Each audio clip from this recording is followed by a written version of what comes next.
Bismillahirrahmanirrahim. Assalamualaikum warahmatullahi wabarakatuh. Selamat pagi anak-anak kelas 8 ya. Ini di sini Bapak akan memberikan materi kelas 8 semester 2 tentang iman kepada Rasulullah Allah Subhanahu wa taala. Nah, itu yang pertama ini yang pertama pengertian iman kepada nabi dan rasul, terus iman nabi dan rasul, nama-nama rasul, sifat rasul, rasul ulul azmi, dan fungsi iman kepada Rasul Allah.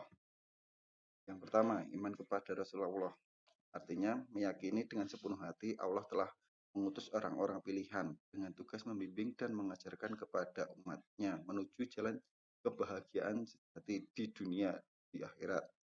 Rasul adalah orang pilihan Allah yang diberi wahyu untuk disampaikan kepada umatnya. Rasul manusia biasanya yang diberi keistimewaan oleh Allah. Terus Nabi dan Rasul. Selain istilah Rasul, kita juga mengenal istilah Nabi. Nabi berasal dari kata naba yang artinya ditinggikan, atau kata naba yang berarti berita. Dengan ini dapat disimpulkan bahwa Nabi adalah orang yang ditinggikan derajatnya oleh Allah dengan memberinya wahyu atau berita itu ya. Menurut istilah, Nabi berarti manusia biasa laki-laki yang dipilih oleh Allah Subhanahu wa taala untuk menerima wahyu. Sedangkan Rasul berasal dari kata arsala yang artinya mengutus. Rasul berarti seorang laki-laki yang diberi wahyu dan diutus oleh Allah Subhanahu wa taala untuk menyampaikan risalah atau syariat kepada umatnya. Dari sini dapat dipahami tentang perbedaan Nabi dan Rasul, yaitu terletak pada kewajiban menyampaikan risalah atau syariat kepada umatnya. Terus yang selanjutnya, nama-nama Rasul Allah. Pada setiap kaum pasti terdapat satu Rasul yang akan membimbing umatnya menuju jalan kebenaran dan untuk mendapatkan ridho dari Allah Subhanahu wa taala. Jumlah Rasul yang perlu kita ketahui adalah 25.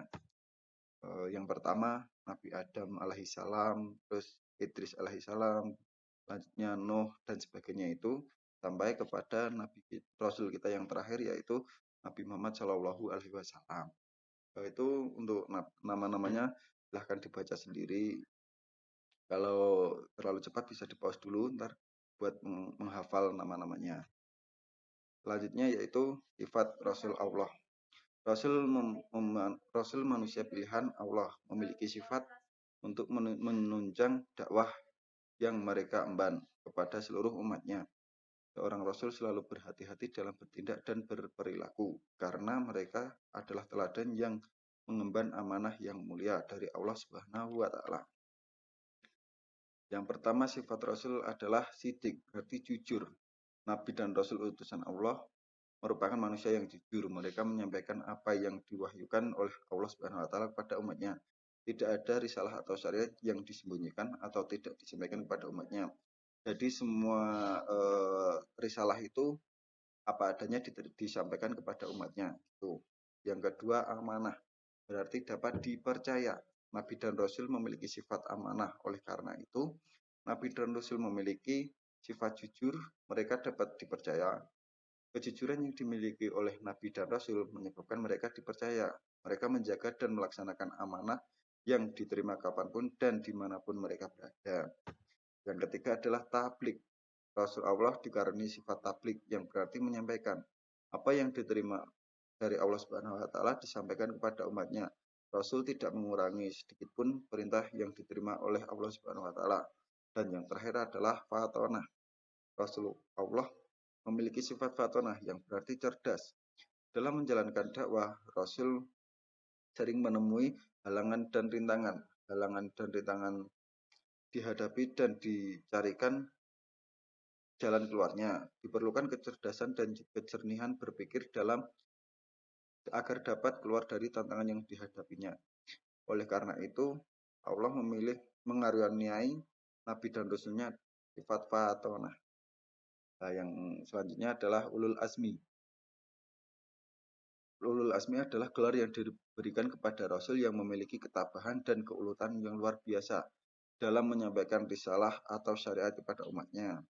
Rasul dengan gelar ulul asmi ada 5.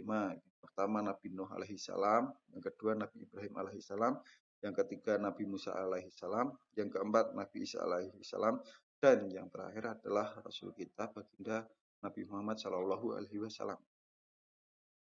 Terus selanjutnya fungsi iman kepada Rasulullah, Rasul Allah, bertambah iman kepada yang pertama, bertambah iman kepada Allah Subhanahu wa taala dengan mengetahui bahwa Rasul benar-benar manusia pilihan Allah.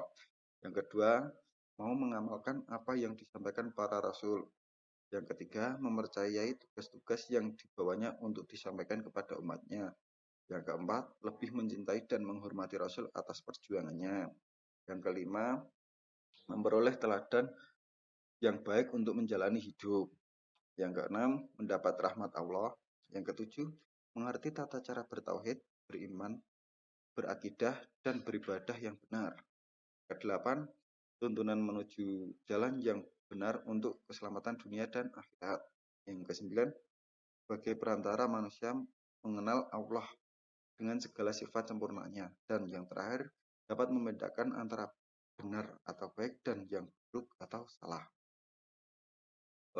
Itu saja materi dari Bapak untuk pertemuan kali ini. Terima kasih. Tetap menjaga protokol kesehatan, tetap jaga kesehatan. Wassalamualaikum warahmatullahi wabarakatuh.